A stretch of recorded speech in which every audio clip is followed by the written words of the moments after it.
தேனி மாவட்டம் போடிநாயக்கனூரில் தேனியில் திமுக வேட்பாளர் தங்க தமிழ்ச்செல்வனுக்கு ஆதரவாக இந்திய கம்யூனிஸ்ட் முத்தரசன் வாக்கு சேகரிப்பில் ஈடுபட்டார். தேனி நாடாளுமன்ற தொகுதியில் போட்டியிடும் திமுக வேட்பாளர் தங்க தமிழ்ச்செல்வனுக்கு ஆதரவாக இந்திய கம்யூனிஸ்ட் கட்சியின் மாநில செயலாளர் முத்தரசன் இன்று வாக்கு சேகரிப்பில் ஈடுபட்டார். போடிநாயக்கனூர் திருவள்ளுவர் சிலை, தேவர் சிலை, பழைய பேருந்து நிலையம், வ.உ.சி. சிலை மற்றும் திருமலாபுரம் உள்ளிட்ட நகரின் முக்கிய வீதிகள் வழியாக நடந்து சென்றும் ஜீப்பில் பயணம் செய்தும் தங்க தமிழ்ச்செல்வனுக்கு ஆதரவாக உதயசூரியன் சின்னத்தில் வாக்கு சேகரித்தார்.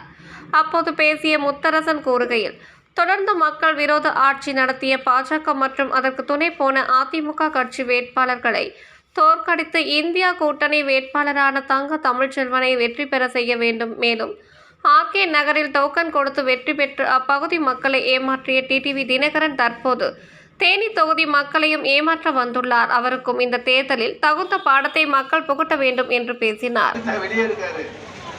அந்த வழக்குல ஜெயில தண்டது யாரு? மோடி தானே, பிஜேபி தானே.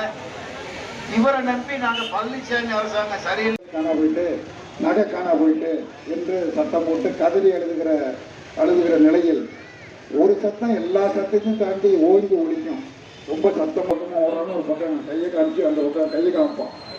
திருட்டை கொடுத்தவர்கள், உறவினர்கள், நண்பர்கள், பொதுமக்கள் எல்லாரும் அவன் காண்பு ஓங்கிய சத்தம் போட்டு சொன்னவன் யாரு தெரியுமா?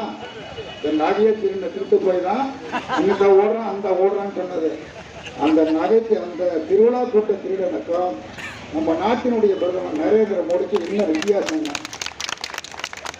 2 கோடி பேருக்கு வேலை இல்லைன்னு என்ன சொல்லணும்? 10 ஆண்டுல 20 கோடி பேருக்கு வேலை கொடுத்துருக்கணும். 10 கோடி பேருக்கு கொடுத்துட்டான். பாக்கி 10 கோடி பேருக்கு கொடுக்கணும். மறுபடியும் ஓட்டு போடுங்க, நான் தரேன்னு சொல்லணும்.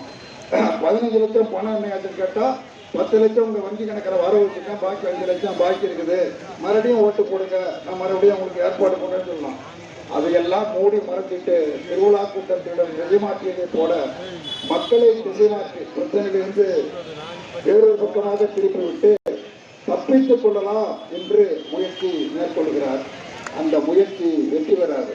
ஒரு மாநில முதலமைச்சர் சரி முழுசா நிறைவேற்றல, இந்த அளவுக்கு நிறைவேற்றிருக்கிற பாக்கி நிறைவேற்றுவேன் என்று சொல்லணும்.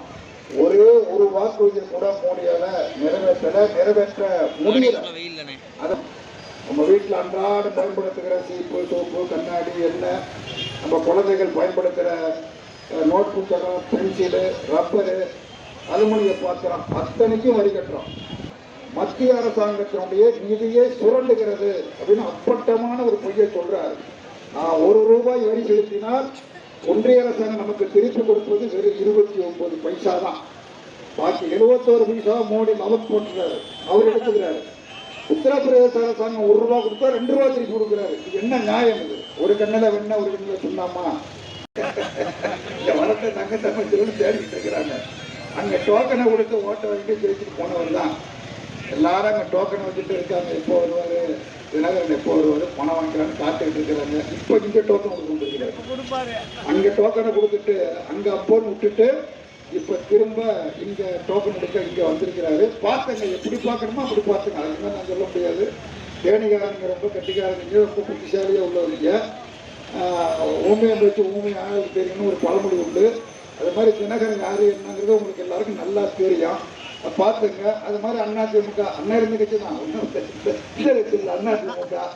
அதை பார்த்தீங்கன்னா இப்போ எடப்பாடி பண்ணிட்டேன், நான் பாஜக விலகிட்டேன்னு சத்தியம் பண்ணிக்கிட்டே இருக்கிறாரு. அவர் முதலமைச்சராக இருந்த பொழுது தான் விவசாயிகளுக்கு எதிரான சட்டம், தொழிலாளர்களுக்கு எதிரான சட்டம், குடியுரிமை திருத்த சட்டம், இத்தனை சட்டமும் நாடாளுமன்றத்தில் நிறைவேற்றப்பட்டது. அத்தனை துரோகங்களுக்கும் துணை போனவர் தான் எடப்பாடி பழனிசாமி என்பதை நான் மறந்துவிடக் கூடாது.